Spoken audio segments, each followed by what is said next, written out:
Okay. Have you ever thrown a ball in the air? Well, if you have, you might have noticed that the ball follows a curved path.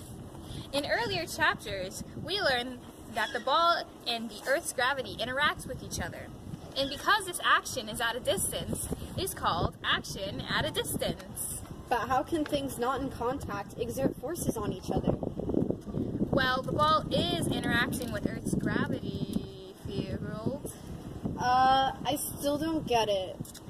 Just think distant space probes as interacting with gravitational fields rather than astronomical bodies. And that's responsible for the field. Okay, that's just like way more confusing. How does this relate to electricity? Good question. Just as the Earth and every other mass is filled with a gravitational field, the space around every electric charge is filled with an electric field. What's an electric field then? Another good question. An electric field is a force field that surrounds an electric charge with a group of charges. Oh, I get it. So an electric field is a force field that surrounds an electric charge with a group of charges. Are you having trouble understanding? Yeah, kind of. Well, a more useful way for an electric field is shown here. In Figure B, you can use electric field lines, also called lines of force, to represent an electric field. Where the lines are farther apart, the field is weaker. What about for an isolated charge? For an isolated charge, the lines extend to infinity. Wow, that's a long way. Know that if you are in a car and it is struck by lightning, you will be perfectly safe. Whoa, that's cool. But how come when my uncle was struck by lightning, he got third-degree burns?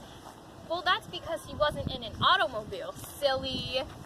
Now, when you're in an automobile and your car is struck by lightning, the electrons that shower down are mutually repelled and spread over the entire surface. So, what if I'm in a shopping cart? I wouldn't test your luck. Man, I'm so into physics.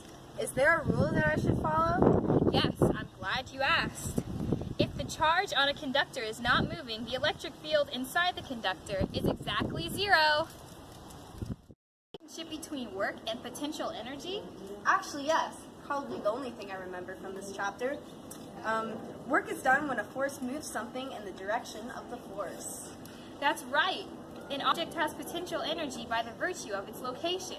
For example, if you lift an object, you apply a force equal to its weight. When you raise it through some distance, you are doing the work on the object. You are increasing its gravitational potential energy. The greater the distance it's raised, the greater the increase in its gravitational energy. Man, you're so good at physics. I didn't know that. I know I'm good at physics, but what do you know? I know that the electrical potential energy of a charged particle is increased when work is done to push it against the electrical field of something else that is charged. Wow, I have no idea what that means. Please explain it to me like I'm a 5-year-old. Okay, so think of a charged article as a superhero that is a baby. But the baby doesn't know it's a superhero. So they could be the strongest person in the world. That's their potential. You can increase their potential when a big force, like a mother, pushes on it. Oh, I get it now. I get it Thanks, now too. my dude. Thanks. Are you lazy like us? Instead of having to deal with the total potential energy of a group, you can consider the electrical potential energy per change. The electrical potential energy per change is the total electrical potential energy divided by the amount of charge. At any location, the potential energy per change will be the same, whatever the amount of charge.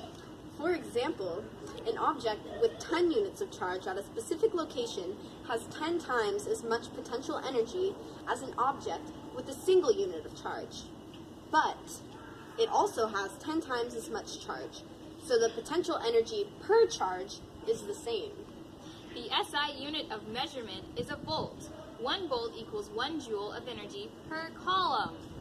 Since electrical potential is measured in volts, it's normally called voltage. How shocking! Houston, we have a problem. What's that? I have all of this electrical energy, but no place to store it.